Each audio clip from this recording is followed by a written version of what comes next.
Well, welcome back, everybody. This is David Bush alongside Dr. Wayne Anderson, the author of the transformation system called Habits of Health Transformation System. We're so excited that you're here. If you just arrived and you've joined us live on Facebook, please throw a comment or a question inside the comment section. If you're watching a recording, we'd love to hear your feedback after today's presentation. But Dr. A, it's Tuesday. We'd love to hear what your thought for Tuesday is today.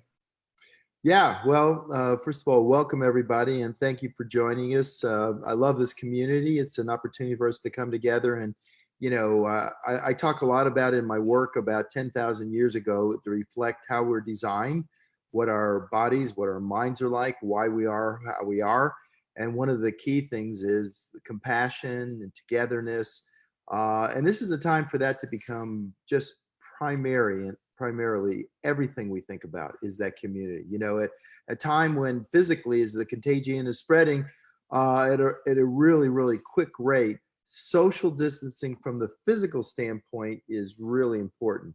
Yet at the same time, basically mental involvement, relational connection, being together community wise and creating compassionate understanding, sharing ideas is a great way to keep us psychologically stable. Being intrinsically stable and have external equilibrium. Those two things are really important. And so hopefully we can talk about that today about as we become examining our own self, our own thoughts, our own feelings, and put ourselves in position to realize that what we think about doesn't mean that's who we are. And that's really important because we can become very anxious at a time like this. And it's really important for us to be together. One of the things I noticed that my daughters who are in college are home, and they each have a friend here, and we're in close quarters. We're together every day, just like almost all of you are, where we're home together, and some of us unfortunately are home alone. Some older people that are got themselves fully isolated, and it's even more important to connect them. But there's times and periods where because we're different and we're kind of together, there's that dynamic and a little bit of where we're feeling a little bit of fairness, and we may actually, our personality may come out in a way, our feelings in a way that aren't positive. And what's important is for us to be that strength, to be that calm, that calm water. As we talk about the ocean and there's a storm, when you get below that tumultuous surface area, it's steady, it's deep, and it's calm. And that's so critical for us to be able to know how to manage yourself, how to think. And we're going to talk about that, I know, David, today. But how do we actually cope with what's going on? How do we actually put ourselves in a position where we can feel and release and put ourselves steady as you go, so we become an entity that is dynamically helping our group, our family, our community be positive, yet be sensible in what they're doing? Great. Well, for those of you who don't know who Dr. A is, he's the 10th physician board certified in critical care, graduated valedictorian of his medical class, and then about 2 decades ago, he left traditional medicine to move into the third era of medicine, the preventative care model or the preventative care era. And Dr. A, you've talked about these 6 fundamental macro habits of health as the key components that help a person to create health. But one of these particular macro habits in the area of a healthy mind, you share in your resources about this concept of being in a drama triangle or being in an empowerment triangle. And we've had lots of questions about people on how to respond to stress, anxiety, and not falling into this drama triangle. Share a little bit more on that, would you? Yeah, I think it's important. This was designed many years ago as a way of looking at how people interact with each other. And about 95% of people, most of the time, under normal conditions, are in the drama triangle. They're either a victim, they think things are happening to them. Two, they're a villain, they're blaming others or blaming themselves. Or third is they're a hero. Because they can't cope with it well, they try to be the hero and take care of other people who are in the triangle rather than empower them, enable them. So what it's really about is how we interact with each other. And one of the key parts of this at a time like this, during we can cope, and for most people we can manage ourselves, and people can be relatively successful and take care and have a job and have a house and cars and all the basic things during a normal period of time. But during an adversarial time like this, one in which there's a pandemic, this contagion that's changed everything. changed our physicality and what we can do, how we can operate, where we can go, what we can watch, what we can't watch, what we can eat or go get, financially, whether we're stressed, whether we're just overwhelmed with too many people. All this, it creates pressure because we start looking to become the victim. And the victim means that this is happening to me, and there's nothing I can do about it. And what ends up happening is, as you know, you see on TV sensationalism that the villain is every sensational, doesn't matter what TV network, everybody's pointing their finger that someone's to blame for this. What has happened is someone's to blame for this. This has happened because of Asia because of what happened in their province, or what happened because of the politics, or what happened because of the state government, or what happened because of not enough testing and not enough mistakes the CDC made. And listen, all those have some merit to them. We all can be better. It took us all by surprise. We should have learned more. We should have been more, as the United States, we should have been more able to deal with it. But the question is that helping us in any way by pointing their finger right now? And the answer is absolutely not. The answer right now is the empowerment triangle. And the empowerment triangle is to create what you can to maximize your safety and minimize the dysfunction that happens.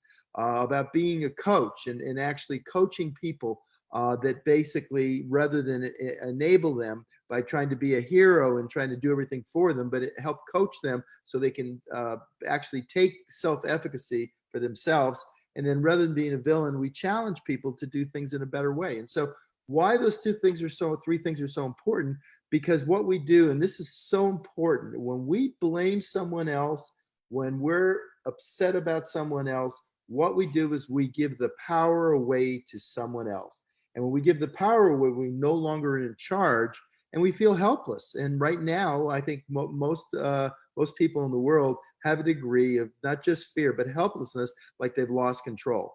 So the key part of it, David, is to basically take responsibility for where we are and what we're doing. And what that allows us to do is put ourselves in position that now we're taking back responsibility. We're taking the emphasis and the control back, and we're going to make sure we do the things that minimize and protect our family, our community, other, specifically, that 20% that you hear over and over again of people that are higher risk, where they're higher risk for mortality. We all need to be citizens, and we all really need to be scientific citizens. And what I mean by science is that we need to use the facts that we know, the things that are really that the people that know how to do it. So, for instance, rather than looking at TVs where people are trying to create news and the latest buzz, what we want to do is use resources that are factual, that are scientific, that are based on what real. I just heard someone sent me something where, just as an example, the NSAIDs, ibuprofen. Ibuprofen is causing the COVID, but if you look at the reality of that coming out of one area in France, that when they looked at it, they basically said that, the actual evidence doesn't support that.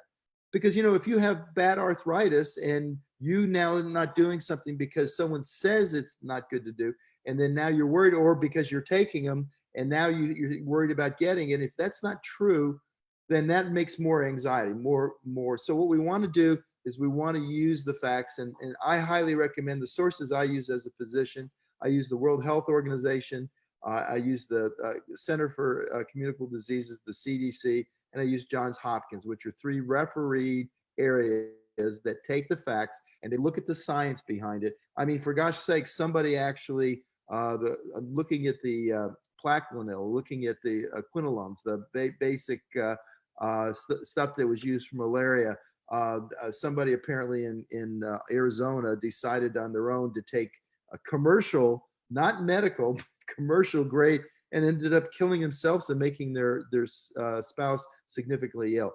Those are things based on hysteria, and that is not what we want to do. We don't want to just take everything and bring it in and start it churning and become this huge worriness. It's about basically stop, challenge why we're feeling it, use the data that supports, that's being unified. I mean, that's the one thing that's happened is our country has come together. And yes, there were mistakes made, and we'll all learn from this. But what we do know is that we're a resilient country, and the drug companies are all over this, the antiviral agents, all those things are being fast tracked, and we do have resources. So eventually we will get to the point. But the most important thing we need to do as humans is basically stay out of the drama triangle and use our thought process and examine why we're feeling certain ways by stop challenging and choose outcomes that allow us to be able to go through our day and have that acute anxiety. Yeah, we all feel it, but not have it become part of our day-to-day process. Because if it does, we're going to eat poorly. We're going to do the habits of disease, eating poorly, not sitting by the TV, glued to the TV, getting worried, getting stressed, and all those things are not good for our immune system. And we're actually making ourselves more susceptible to having bad results. If for gosh help us, is that we are infected. And by the way, a lot of people are going to become infected, but if we can minimize by optimizing ourselves, we're doing all we can as scientific science citizens to really make a difference, David. Yeah, so good. For those of you that are unfamiliar with the Habits of Health system, you can visit habitsofhealth.com and learn more information about what the system includes. And Dr. A, we do have a question from one of the participants that says, I know what I need to do, but I'm struggling with doing it because there's all of these other things going on around. Can you talk a little bit more about why you have just really believe so heavily in the idea of coaching and community along with content and structure? Yeah.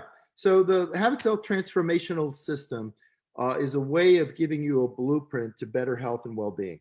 And it covers everything from the 6 macro habits, which you mentioned earlier, which is basically managing our weight, understanding how to do that during a time like this, knowing how to eat healthy, hydrating ourselves, making sure we're moving and getting enough physical activity, that we're sleeping well, that we are managing our energy, that we are working on our habits of a healthy mind, which is so important now, and habits of our surrounding. In other words, making sure we create the surroundings that are necessary. So all those things are important. And so what it's interesting. I had someone today. I created a model morning. What a model morning is when we get up in the morning, is say, okay, what am I going to do today to, rather than just sit and react to all this stuff going on and all this worrying, what are the things, tangible things, small enough things that I can do, that if by the end of the day I do these things, number one, I'll put myself in a healthier position.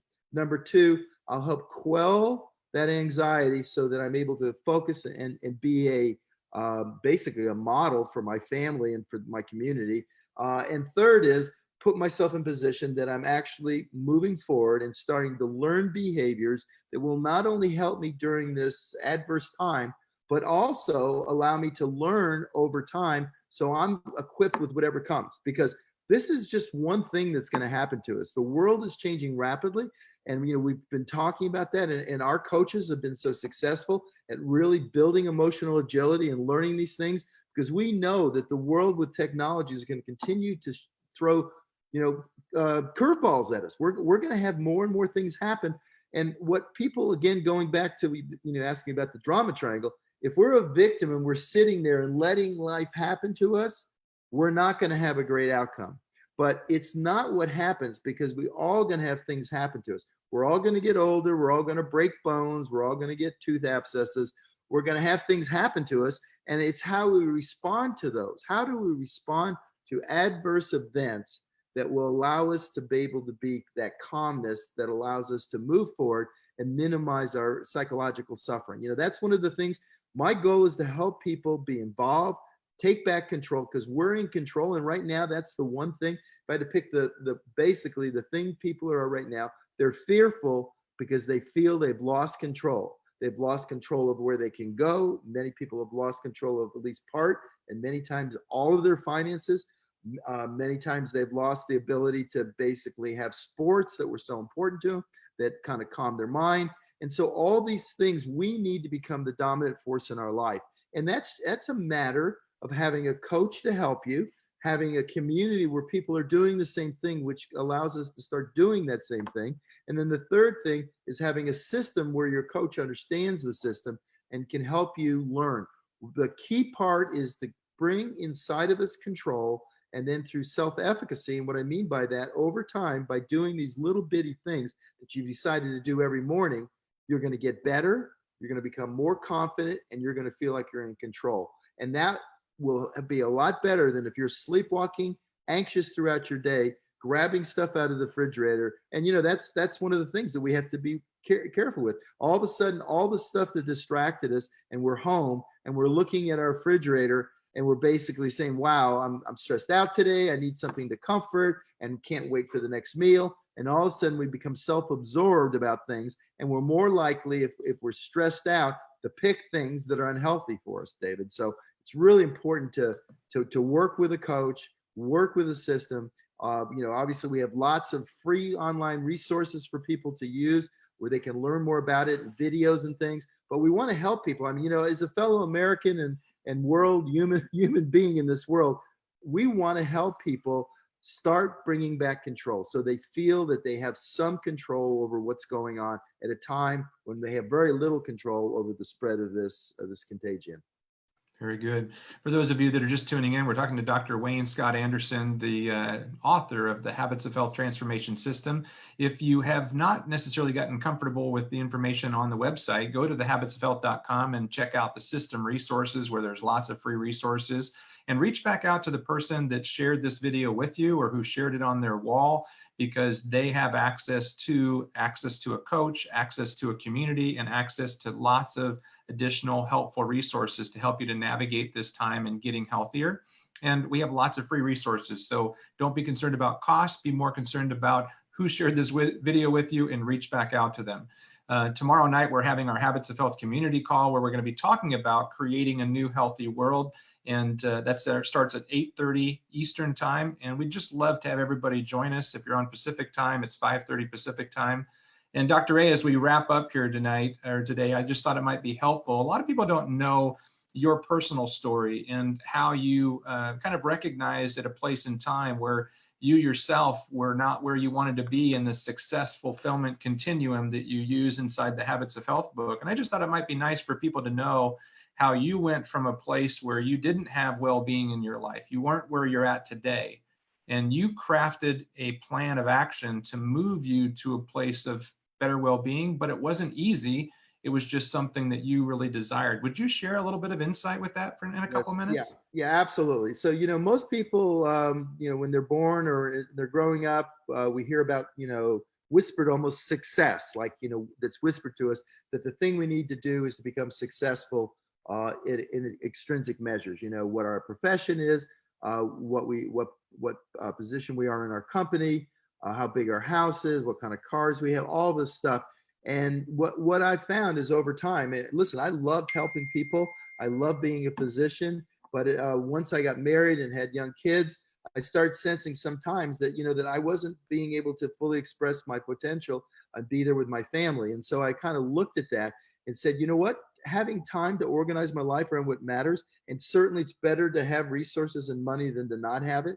But there's a lot of people, especially at this time, and it's a great example of it, where they're successful, but they're not fulfilled, and they're now at home with their family, and they haven't built the relationships, and they're not spending that time. So the axes are not just being successful, but it's also doing what brings satisfaction to you, brings meaning and purpose. And that's one thing that's been so noticeable for me, is that our coaches, we have thousands and thousands and thousands of coaches that are people that have now been working on that and helping do something they love to do. And during this period, even for those when they're stuck in their house, because we've engineered it that way, they can go on videos, they can go on Zoom, and they can actually help people. And it's fueling them with satisfaction that we're here to help others. And I think that's so important for us to ask those questions. And right now we're home and we have more time on our hands.